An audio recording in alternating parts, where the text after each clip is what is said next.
closely on this, and we've agreed that that's our ambition, our aspiration, and this is going to be a big part of the future when it comes to energy. And you can see in the last few years, energy has been weaponised, prices have dictated both families and businesses across the United Kingdom, and therefore taking control of energy is a huge prize. So the more we can work together on this, the better. And small modular reactors are a very big part of the future here, and we've got great companies like Rolls-Royce involved in that. So I'm very much looking forward to working together with you, Mr. President. We'll do that.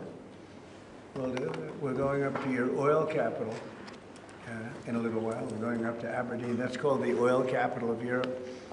And that's a great asset that you have up there someday. If they ever change their thinking on that, you have a great and valuable asset. There's a lot of valuable resources underground there. But that's a decision for you to make. But it's a very amazing place, and it is considered the oil capital of Europe. So it's another option that you have.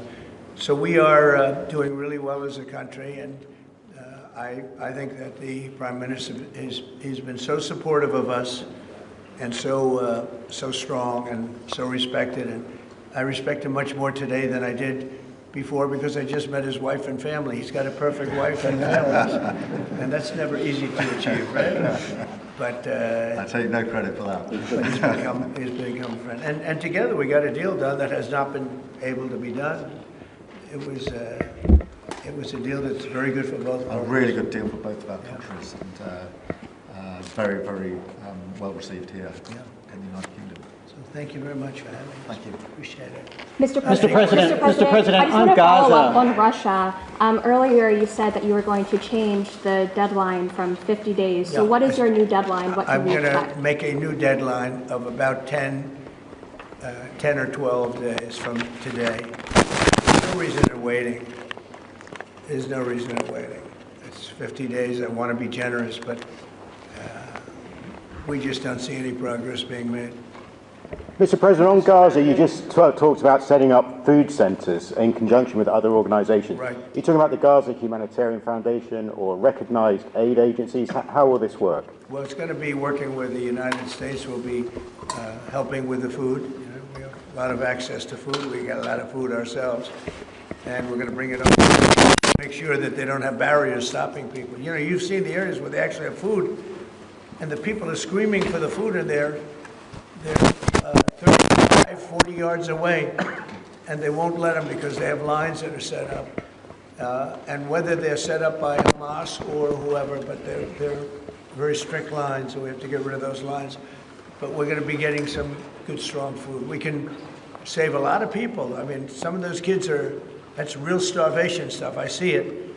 And you can't fake that. So we're going to be even more involved. We did some airlifts before, some airdrops, and the people are running for it.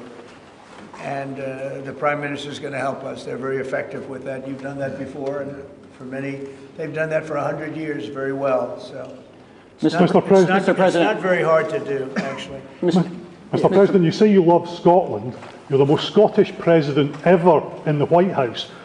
Is there a better deal to be done for Scotland, for Scottish industry, in the deal that you've done with the Prime Minister?